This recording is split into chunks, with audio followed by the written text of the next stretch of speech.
Hello and welcome to the second session of Alpha at Satellites with me, Martin. And you, Charles. Got to get quicker at that. Sorry. We talked last week about life and what it's all about and what makes you happy. So hopefully you've seen that one. If you didn't, you can catch up later on. But today we're going to be asking a question, not surprisingly, about who Jesus is, who Jesus was, and what that all means for us as people living in 2020. I mean, I just want to leave myself the option in case we use it again. I can just put the number. Okay. So, but I don't want to start with Jesus. I want to start with more modern celebrities. Sorry to call Jesus a celebrity, but more. You say Jesus is outdated. No, I'm just saying like people who've been born more recently who have then gone on to become famous. How about that? Okay. If you could, very quickly, because we're going to go to the first question. Yes. If you could meet anyone, living or dead, not a fantasy dinner party thing, just like if you could meet anybody, living or dead, and like actually have a conversation, you can't just follow them into Waterstones. You have to have a conversation with them. Who would it be? Robin Williams. Oh, Hands down. wow. Like, I've said this before on the Man You Made to Be podcast. Yeah. Are we just promoting Other on this? podcasts are available. They are. But like, genuinely, like, if I feel a bit sad, I watch like tribute videos to him and stuff. It's a bit weird, but I like love him. Like he was so funny, so warm. Like he just seemed like on and off camera seemed to be just a genuine person, like a really lovely person. And I'd love to meet him. I would, yeah. I think I mean, I wouldn't do any talking. I guess he would probably talk for me, but it'd be great. What about you? The thing is, the answer's so boring. Right. You know, in that episode of Brooklyn Nine-Nine where Captain Holt thinks someone's a celebrity, but actually they're just an oboe player. Oh yeah. So it's a little bit like that for me. Yeah. I love this writer called Malcolm Gladwell, who is to me the most interesting man alive. And he writes these really interesting books, and he has a great podcast. And genuinely, of all the famous people in the world, he's the one I'd most like to sit and have a conversation with. But that's not very interesting, is it? So, what about Captain Holt from Brooklyn Nine-Nine? Love to meet him. Anyway, the first question. The first question today is not who you'd like to meet, although by all means, I'll answer that question first, which famous person you'd like to meet. But the question then is, what would you like to be famous for? Or rather, what would you like to be remembered for?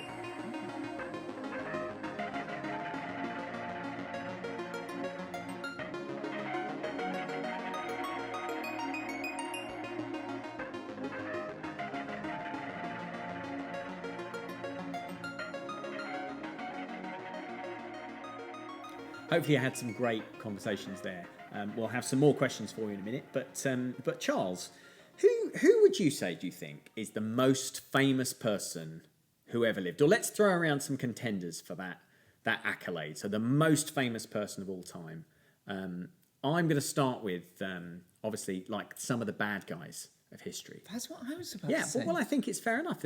People do know the bad guys. So I was about to say Genghis Khan. Genghis Khan, he would have been, a lot of people would have known him at the time, and probably still now. Adolf Hitler. Joseph Stalin. All those are kind of like the guys who were responsible for big atrocities for various reasons. Very, very memorable. What about your man, Walt Disney? He must be up there. Yeah, he's up there. What about the Queen? Now, which one? Well, if you say the question of like who's the most famous person who ever lived, it's got to be the person who the most people throughout history have known about, and the most people who've ever been alive at one time are alive today. That's true. And I think like the Queen of England is known almost universally in the world. And she's also reigned for the longest, and therefore been known for longer. A lot of people. So a lot of people have known her. Yeah. And she's got her own Netflix show. But you know where we're going with this, because I think probably the most famous person who's ever lived is Jesus Christ. True. Because there's lots of reasons for that. But, he obviously lived 2,000 years ago, but has been followed throughout history by hundreds and then thousands and then millions and now billions of people around the world.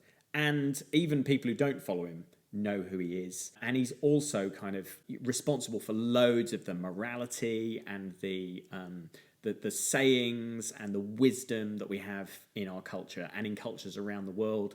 Legal systems are kind of partly based on his teaching, and most people base, or a lot of people, sorry, base their ethics on things that he said. Until recently, I don't think we do this so much anymore, but Jesus's birth actually was the point at which we divided history. So we had like 1,000 years BC before Christ lived, and then 1,000 years AD after Christ lived. Like he's so famous that he's the sort of center point of history. And I think it's fair to say that that Jesus has made a bigger impact on the world than anyone. By the way, we should say, if you talk to historians, people who actually understand like how history is recorded, they will very rarely deny that a historical person called Jesus lived. So that's a really important thing for us to grasp at the start of this session today, is that there's not really a debate about whether Jesus lived. There's a big debate about who Jesus was, and that's what we're going to talk about. But no one's really debating the fact that Jesus lived. Most atheists still believe there was a guy called Jesus. Philip Pullman wrote a book about Jesus and just suggested he wasn't God, just suggested he was someone else. But everyone agrees that he did live. And so here's a question. Who do you think today people think Jesus is? Oh, I think there's two versions of Jesus, right? So you have white Jesus. Wow. Who's this peaceful, like nature-loving Jesus. Meek and mild. Yeah, meek and mild, like, oh, hello. Nicely trimmed beard. Yes. Looks a bit like Obi-Wan. Yeah. Yeah. And then you probably have another version of Jesus who is just a little bit the opposite, I guess. Like an angry Jesus. Like the Jesus who tells you can't do that and you can't do this. Don't you dare do that either. Like that sort of Jesus. Interesting. And sort of both of them would be misconceptions of who Jesus was. I think people think Jesus is like a guy who lived and kind of like hoodwinked a whole bunch of people, just convinced them that he was God, but actually he was crazy, or he was kind of a little bit evil, because that's the implication. He kind of got a load of people to follow him and give their lives to him and even die for him, but really he was a bad guy. We'll get onto that a little bit and those ideas. But I think lots of people have different ideas about Jesus. People use Jesus as a swear word probably more than anything else. Yeah. People use Jesus' name as a swear word, which is really interesting, isn't it? Have you ever thought about that? How weird it is that people use Jesus' name as a swear word. Yeah. Why do they do that? I guess it comes from, you like a prayer, right? So like when bad things happen, it's like, my God, like You think that's how it started? It starts as that, but then over time it loses its prayerfulness and it becomes, Jesus, like, Wow. I reckon that's. Do you think that's it? Yeah, I suddenly sound very intelligent. Yeah, I think if you just claimed that was it rather than just your personal theory, we'd have all gone with you there. That's amazing. Sorry. So when he was alive, Jesus did loads of really interesting things. In fact, people wrote a whole bunch of books about him at the time.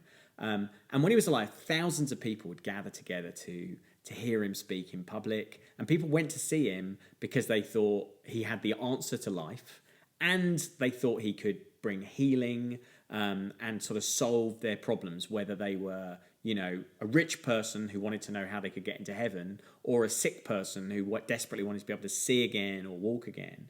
And in all those cases, people just flocked to Jesus because they just had this idea that he was the answer. And Christians believe that Jesus wasn't just a good guy that ran around and did these things, but actually that he was God. We're going to turn it over to you now. Here's a question for you to discuss. Why do you think Jesus is so famous, and who do you think he was, really?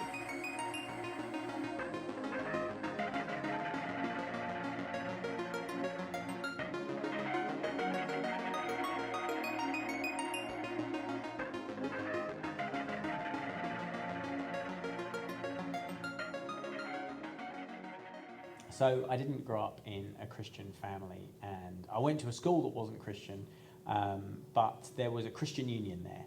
and they used to hold it in my form room. And if it was a rainy day, the only way that you could get in out of the cold and the rain at my school was to go to a lunchtime club. And so I thought it would be a really good idea to go and sit at the back of the Christian Union, because number one, it would keep me out of the rain and the cold, and number two, I could make some really good jokes about those sad Christians. So I used to do that. I used to sit in the back row of the Christian Union, particularly on rainy days, in my form room, and like make jokes about the Christians there. And they were very kind, although I think they probably found me very difficult. They never told me to leave, they persisted. And one day I went to sit on a particularly cold and wet day. I sat at the back of this form room, and I didn't really have the fight in me to make jokes and make fun of them anymore. So I just sat and listened.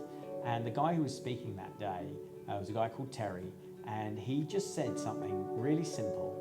And you know when you just hear something and it just gets through to you in a way, it like gets through your defenses. You hear something and you're like, oh my goodness, that's true. And that was the experience for me that day. So here's what he said. He was talking about Jesus. He was talking about who Jesus was. And he said, really, when you think about it, there's only really 4 possibilities for who Jesus could have been. He's taken this idea from a really famous writer called C.S. Lewis, who also wrote the Narnia books. He said, really, Jesus could have only been one of 4 things. He could have been a good man. He could have actually been a pretty bad man. He could have been a madman. Or, if you take all those options away, perhaps he was God. And those are really the only options. Everything else, anything else you can think of, fits into one of those categories. And so all this guy did was he just slowly examined those options. So he said, well, if Jesus was good, then although he did a lot of good things, why did he also go around telling people he was God when he wasn't? And why did he live this life that basically meant that all the people who followed him ended up dying these horrible, painful deaths? That's not something that a good man would do. A good man wouldn't try and confuse and dupe a whole load of people into following him. So he wasn't a good man. Or not just a good man. But he also couldn't have been a bad man, because why would a bad man go around the country healing the sick, bringing life to people who had none, bringing people back from the dead, like bring this incredible belief system into the world, this moral system that 2,000 years later we're still following? A bad guy doesn't do that. That's not his aim as a bad person. So then maybe he was just crazy. He was just a crazy guy, just randomly traveling around doing all these things. But if he was crazy, how come his life was so ordered? How come his life matches on to all these prophecies in the Old Testament? How come he was able to do exactly the things he promised to do in the order that he promised to do them through his ministry? So it doesn't really make sense that he was mad. He wasn't just good. He wasn't bad. He wasn't a madman. The only other option left is that he was actually who he said he was, that he was God. And I don't know whether that has the same effect on you, but as I heard it, it was like all the resistance I had melted away. All the times I'd thought, it can't possibly be a God. Jesus was just a guy. It just no longer made sense in any other way than as it had been put to me. And so after that, I decided to start following Jesus. And you know what? I've known him and I've walked with him for 28 years now. And every week, every month, every year of my life, I've just got to believe that a little bit more, that he was who he says he was. He is who he says he is. And and I believe that Jesus is the Son of God. He is God. Okay, so in the Bible, we have these 4 eyewitness accounts of Jesus' life on earth, and we call them the Gospels. Name them all. Mark, Matthew, Luke, and John. I think you got it right, but why did you reverse the order? That was odd. Just prefer Mark. I think because we've done Mark quite recently. Just done a whole term on Mark, yeah. Yeah. So these things are written down and have been written down for a long time. And I guess the immediate question coming to it in 2020 is how can I trust that? Why would I trust that some book that was written a long time ago is historically accurate? Well, we have this kind of thing called textual criticism. Cool. And textual criticism is like the historical study of texts that checks their accuracy and checks whether they've changed over time and checks how early these manuscripts are in terms of the event that they record. So you might have some manuscripts which record, like, I don't know, the life of King Henry VIII or the life of Julius Caesar, or going even further back than that. But the question is, how recent was that thing created? So a book about Henry VIII that was written in like the time of Henry VIII, it's probably going to have quite an accurate account of him. But one that was actually written in like 1900 and claims to know what, the secret truth of Henry VIII, you're not going to trust that so well. Same with Julius Caesar. Like if it was right around the time that he was alive, then you might say that was historically accurate, especially if lots of those different records all matched up with each other and all told the same stories. But if you had something that was written more recently, you'd say, hey, you're probably grabbing that out of the air. Well, we have textual criticism to help us know that the New Testament, which is the bit where we talk about the life of Jesus and then the letters of the story of the church after that, we actually have some ways of comparing the New Testament to other historical facts. And so we are going to put an image on the screen right now. Look at that. Amazing. So these are other famous historical documents on which we base stories and historical accounts of things like the ancient Greeks and the ancient Romans and ancient civilizations. And so you hear this first one here. I'm not going to. Shall I try and pronounce these? Would that be funny? Yeah. Do you want to do it? I'll try. What's the first one you think? Herodotus. Herodotus. Well, it's Herod Otus. Okay. Herodotus? So this is these were written allegedly 500 years before the birth of Christ, right? But the earliest copy of that historical manuscript we have is 1,300 years after it was originally written, the events it originally records. Okay, and then we have the second one. Yeah, I'm not sure how to pronounce this without getting in trouble.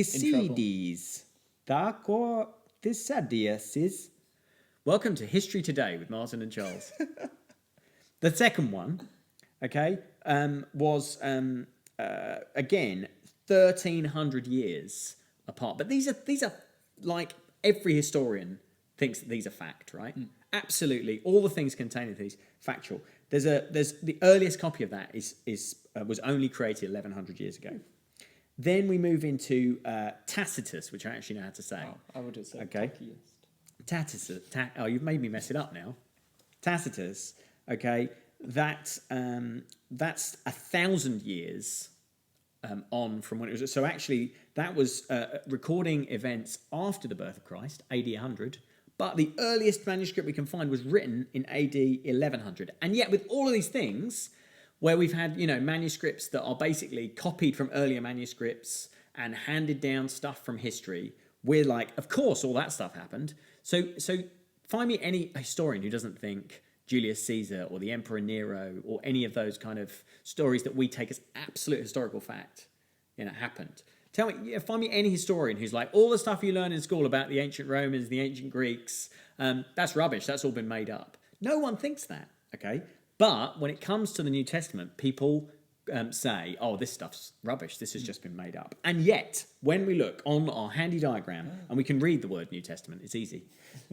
The New Testament records events, and it was written in AD 40 to AD 100. Okay, so just after Jesus died through to like the early years of the early church. The earliest copies we have of that are from AD 150. So somewhere between 30 and 120 years of the events first taking place and these things first being recorded, we then have an actual historical manuscript that we can look at in a museum now that says that these things happened. And not only that, the other thing this graph shows us is the number of copies. You can see that written down one side, number of copies. We have a few copies of those first three texts, but look how many more, like exponentially more copies of those original texts, all agreeing with each other, all saying the same thing. And I know we've laboured this a lot, but the thing is, loads of times you hear people say, oh, I just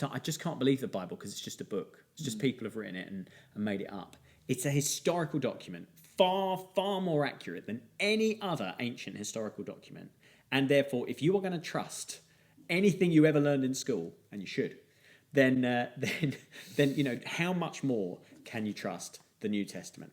So here's the key point that we want you to get from this first session, where we ask the question, who is Jesus? It's a verse from the Bible, from Colossians chapter 1 and verse 15. And Paul, who writes it, says this: Christ is the visible image of the invisible God. Christ is the visible image of the invisible God. What basically we're saying is that Jesus was God. He was the Son of God, but he also was God, come to earth in human form so that we could see God, so that we could know God personally, and over time, as we talked about last week, so that we can know God through him. That's the point of this, isn't it? That's who we think Jesus is, and that's why we're going to explore this course over the coming weeks. Because if that's true, if Jesus really lived, really came to earth, and was the visible image of the invisible God, then that has some serious implications on us and on our lives. We're going to just finish this little section off with this question, which is, what parts of the life of Jesus stand out to you? And hopefully you know a little bit about what Jesus did and got up to in his time here on earth. But if you don't, then I really recommend you reading one of the Gospels or listening to it. I'm sure there's audio versions available. But what really stands out to you? And I guess, for me, like, stuff that stands out to me is the relationship he has with people. So, yes, there's always like a healing that comes at the end of it. But like, what really stands out to me is that actually it's not about Jesus showing off and going, boom, you're healed, look at you, like, how great am I? It's always about, look, I really want to restore you back into the community. I really want to restore you to the life that you once had or never had. And I want to give you life to its fullest. Like, I want to restore you back into relationship with other people, but also with God. And that to me, like, stands out more than anything. Because it's not about him. It's not about worship me, look what I can do. It's actually like, okay, with relationship with me, I can make your life better.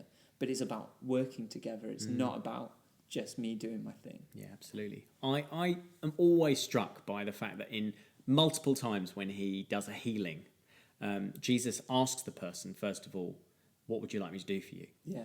I always think that's amazing. First of all, if you were somebody who was kind of like carrying some sort of infectious skin disease or begging by the side of a road, no one ever spoke to you, let alone a powerful, important rabbi. So the fact that he like asks people that question, he's always investing people with humanity, which I think is amazing. But he always asks that question, he never takes it for granted. It's always like a choice. It's always free will. It's always like, I can heal you. You know I've got the power to heal you, but I want you to ask me. I want to give you the power to ask me. And I think he does that to us as well. Like, he could just force us all to have a relationship with him, but he doesn't. He says, what do you want me to do for you? And the invitation is to us to respond. I think that's really powerful. So, yeah, that always strikes me every time I read it. Cool. Well, over to you. We won't be back at the end of this. There might be an outtake. Who knows? Who knows what's happening at this point? Anyway, go, talk, discuss. Right. See you then.